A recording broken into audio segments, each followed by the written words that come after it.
ರಾಜ್ಯದಲ್ಲಿ ಸರ್ಕಾರಿ ಅಧಿಕಾರಿಗಳಿಗೆ ರಕ್ಷಣೆಯೇ ಇಲ್ವಾ ಅನ್ನುವಂತಹ ಪ್ರಶ್ನೆ ಈಗ. ಅವತ್ತು ಕೈ ಲೀಡರ್ಸ್ ಇದೀಗ ಬಿಜೆಪಿ ನಾಯಕರ ಗಲಾಟೆ ಆಗಿದೆ. ಸರ್ಕಾರಿ ಕಚೇರಿಗೆ ನುಗ್ಗಿ ಬಿಜೆಪಿ ಮುಖಂಡನಿಂದ ದಾಂಧಲೆ ಆಗಿದೆ.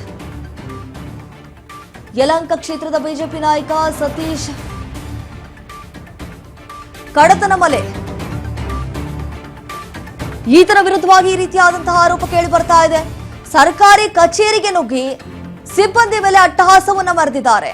ಇದೇ ರೀತಿಯಾದಂತಹ ಘಟನೆ ಹಿಂದೆ ಕೂಡ ಆಗಿತ್ತು. ಕಾಂಗ್ರೆಸ್ ಮುಖಂಡ ಯಾವ ರೀತಿ ಅಟ್ಟಹಾಸವನ್ನ ಮೆರೆದಿದ್ದ, ಯಾವ ರೀತಿ ಜೀವ ಬೆದರಿಕೆಯನ್ನ ಒಡ್ಡಿದ್ದ, ಮಹಿಳಾ ಅಧಿಕಾರಿಗೆ ಅಂತ ಹೇಳಿ ಗೊತ್ತಿರುವಂತಹ ವಿಷಯ, ಆತನನ್ನ ಅರೆಸ್ಟ್ ಮಾಡಲಾಗಿತ್ತು. ಸೊ ಈಗ ಮತ್ತೆ ಬಿಜೆಪಿ ಮುಖಂಡನ ಅಟ್ಟಹಾಸ. ಹಾಲು ಉತ್ಪಾದಕರ ಸಂಘದ ನಿರ್ದೇಶಕ ಸ್ಥಾನದಿಂದ ಅನರ್ಹಗೊಳಿಸಲಾಗಿದೆ. ಮಲೇಶ್ವರದಲ್ಲಿರುವಂತಹ ಸಹಕಾರ ಸಂಘ ಕಚೇರಿಗೆ ನುಗ್ಗಿ ದಾಂಧಲೆ ನಡೆಸಿಬಿಟ್ಟಿದ್ದಾನೆ. ಸಹಾಯಕ ನಿಬಂಧಕ ಪ್ರಕಾಶ್ ರಾವ್ ಸಿಬ್ಬಂದಿಗೆ ನಿಂದಿಸಿದ್ದಾನೆ. ಸಿಬ್ಬಂದಿ ಮೇಲೆ ಸತೀಶ್ ಹಲ್ಲೆ ನಡೆಸಿರುವಂತಹ ಆರೋಪ ಕೇಳಿ ಬರ್ತಾ ಇದೆ. ಕೆಟ್ಟದಾಗಿ ಬೈದಿದ್ದಾನೆ. ಸಿಬ್ಬಂದಿ ಮೇಲೆ ಹಲ್ಲೆ ಮಾಡಿದಂತಹ ವಿಡಿಯೋ ಈಗ ಸಾಮಾಜಿಕ ಜಾಲತಾಣದಲ್ಲಿ ಹರಿದಾಡ್ತಾ ಇದೆ. ಮಲೇಶ್ವರ ಠಾಣೆಯಲ್ಲಿ ದೂರು ದಾಖಲಿಸಿದ್ದಾರೆ ಪ್ರಕಾಶ್ ರಾವ್. ಸತೀಶ್ ಕಡತನಮಲೆ ವಿರುದ್ಧ ಈಗಾಗಲೇ ಎಫ್ಐಆರ್ ಕೂಡ ದಾಖಲಿಸಿದ್ದಾರೆ ಪೊಲೀಸರು.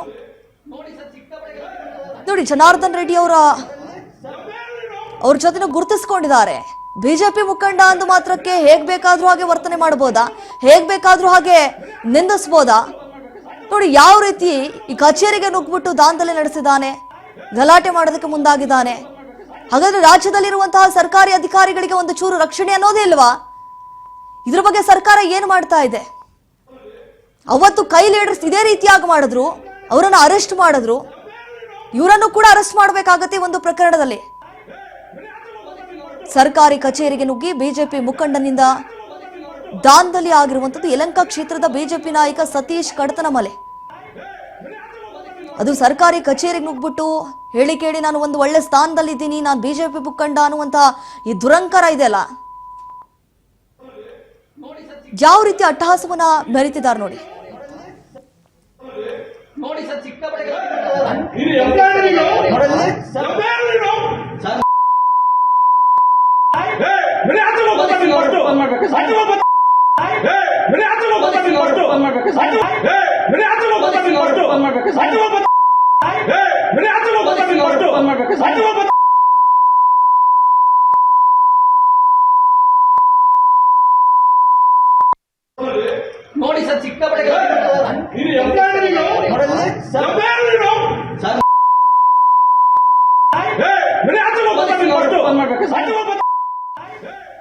ನೋಡಿ, ಸರ್ಕಾರಿ ಅಧಿಕಾರಿಗಳ ಮೇಲೆ ಯಾವ ರೀತಿ ಹಲ್ಲೆ ಮಾಡೋದಕ್ಕೆ ಮುಂದಾಗಿದ್ದಾರೆ ಅಂತ ಹೇಳಿ ದೃಶ್ಯಾವಳಿಯಲ್ಲಿ ಗಮನಿಸ್ತಾ ಇದೀವಿ. ಬಾಯಿಗೆ ಬಂದ ಕೆಟ್ಟ ಅವಾಚ್ಯ ಶಬ್ದಗಳಿಂದ ನಿಂದಿಸ್ತಿದ್ದಾರೆ. ನಾವು ಹೇಳೋದಕ್ಕಾಗಲ್ಲ, ಅಷ್ಟರ ಮಟ್ಟಿಗೆ ಅವಾಚ್ಯ ಶಬ್ದಗಳನ್ನ ಆತನಿಗೆ ಬೈದು.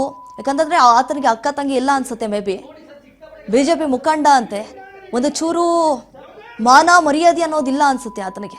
ಹೇಗ್ ಬೇಕು ಹಾಗೆ ಅಲ್ಲಿರುವಂತಹ ಸಿಬ್ಬಂದಿಗಳಿಗೆ ಅವಾಚ್ಯ ಶಬ್ದಗಳಿಂದ ನಿಂದಿಸಿರುವಂತಹ ದೃಶ್ಯವನ್ನ ಗಮನಿಸ್ತಾ ಇದೀವಿ. ಮತ್ತೆ ಹೇಗ್ ಬೇಕು ಹಾಗೆ ಆತನ ಮೇಲೆ ಹಲ್ಲೆ ಮಾಡೋದಕ್ಕೂ ಕೂಡ ಮುಂದಾಗ್ತಿದ್ದಾರೆ.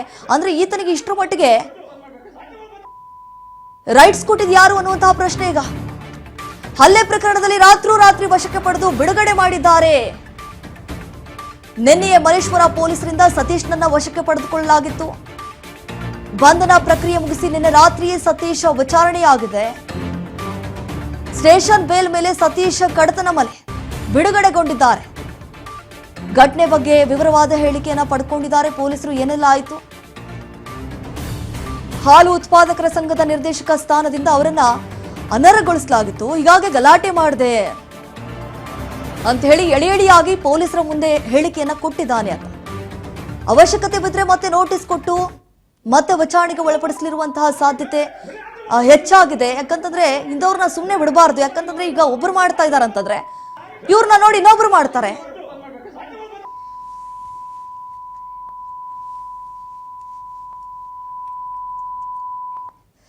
ಇದ್ರ ಬಗ್ಗೆ ಮತ್ತಷ್ಟು ಮಾಹಿತಿಯನ್ನು ಕೊಡ್ತಾರೆ ನಮ್ಮ ಪ್ರತಿನಿಧಿ ಅಜಯ್. ಈಗ ಫೋನ್ ಸಂಪರ್ಕದಲ್ಲಿ ಜಾಯ್ನ್ ಆಗಿದ್ದಾರೆ. ಎಸ್ ಅಜಯ್, ನಾವು ಗಮನಿಸಿದ ಹಾಗೆ ಸರ್ಕಾರಿ ಅಧಿಕಾರಿಗಳ ಮೇಲೆ ಯಾವ ರೀತಿಯಾದಂತಹ ಈ ದಾಂಧಲೆ ನಡೆಸಿದ್ದಾರೆ ಅನ್ನೋದಕ್ಕೆ ನೋಡ್ತಾ ಇದೀವಿ. ನಿಜಕ್ಕೂ ಇಂಥವ್ರು ಇರಬೇಕು ಆ ಸ್ಥಾನದಲ್ಲಿ, ಸೂಕ್ತನಾ ಇವರು?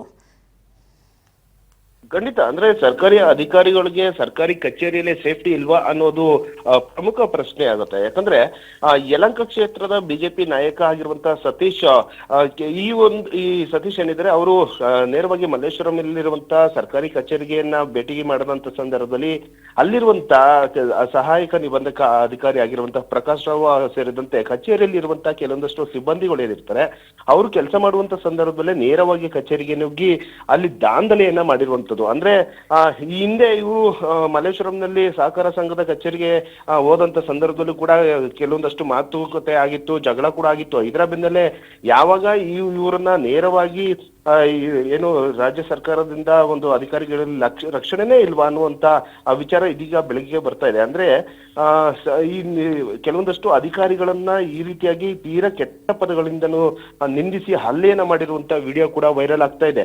ಯಾವಾಗ ಈ ಒಂದು ವಿಡಿಯೋ ವೈರಲ್ ಆಗುತ್ತೋ ಅಲ್ಲಿದ್ದಂತ ಸಿಬ್ಬಂದಿಗಳು ನೇರವಾಗಿ ಮಲ್ಲೇಶ್ವರಂ ಪೊಲೀಸ್ ಠಾಣೆಗೆ ದೂರನ್ನು ಕೂಡ ಕೊಡ್ತಾರೆ. ಅಲ್ಲಿ ಸಹಾಯಕ ನಿಬಂಧಕ ಅಧಿಕಾರಿ ಆಗಿದ್ದಂತಹ ಪ್ರಕಾಶ್ ಏನಿದ್ದಾರೆ ಅವರು ಈ ರೀತಿಯಾಗಿ ವಿಡಿಯೋವನ್ನ ಮಾಡ್ಕೊಂಡಿರ್ತಾರೆ. ಆ ಒಂದು ಸಂದರ್ಭದಲ್ಲಿ ಆ ವಿಡಿಯೋವನ್ನ ಸಾಕ್ಷಿಗಳನ್ನಾಗಿ ಮಾಡಿಕೊಂಡು ನೇರವಾಗಿ ಮಲ್ಲೇಶ್ವರಂ ಪೊಲೀಸ್ ಠಾಣೆಗೆ ಭೇಟಿಯನ್ನ ಕೊಟ್ಟಿರ್ತಾರೆ.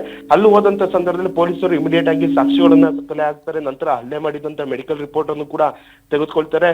ನಂತರ ಅವರ ವಿರುದ್ಧವಾಗಿ ಒಂದು ಮಲ್ಲೇಶ್ವರಂ ಪೊಲೀಸ್ ಠಾಣೆಯಲ್ಲಿ ಒಂದು ಎಫ್ಐಆರ್ ಅನ್ನು ಕೂಡ ದಾಖಲು ಮಾಡ್ಕೊಂತಾರೆ. ಈ ಗಲಾಟೆ ಆಗೋದಕ್ಕೆ ಮುಖ್ಯ ಕಾರಣ ಅಂತಂದ್ರೆ ಸಹಕಾರ ಸಂಘ ಒಂದು ಅನಾಹುತವನ್ನ ಮಾಡಿರ್ತಾರೆ. ಇದೇ ವಿಚಾರವಾಗಿ ದಾಳಿಯನ್ನ ಮಾಡಿ ಈ ರೀತಿಯಾಗಿ ಕೃತ್ಯವನ್ನು ಎಸಗಿರುವಂತದ್ದು. ಸದ್ಯ ಹಿಂದೆನೆ ಪೊಲೀಸರು ಒಂದು ವಿಚಾರಣೆಯನ್ನ ಮಾಡಿದ್ರು, ಜೊತೆಗೆ ಹೇಳಿಕೆಯನ್ನು ಕೂಡ ದಾಖಲಿಸಿಕೊಂಡು ನಂತರ ಸ್ಟೇಷನ್ ಬೇಲ್ ಮೇಲೆ ಈಚೆಗೆ ಕಳಿಸಿದ್ದಾರೆ. ಅಂದ್ರೆ ಅವಶ್ಯಕತೆ ಬಿದ್ರೆ ಮತ್ತೊಂದು ಬಾರಿ ನೋಟಿಸ್ ಅನ್ನ ಕೊಟ್ಟು ಮತ್ತೆ ವಿಚಾರಣೆಗೆ ಕರೆಯುವಂತ ಸಾಧ್ಯತೆ ಇದೆ. Deepa. Yes Ajay, thank you ತಮ್ಮ ಮಾಹಿತಿಗಾಗಿ.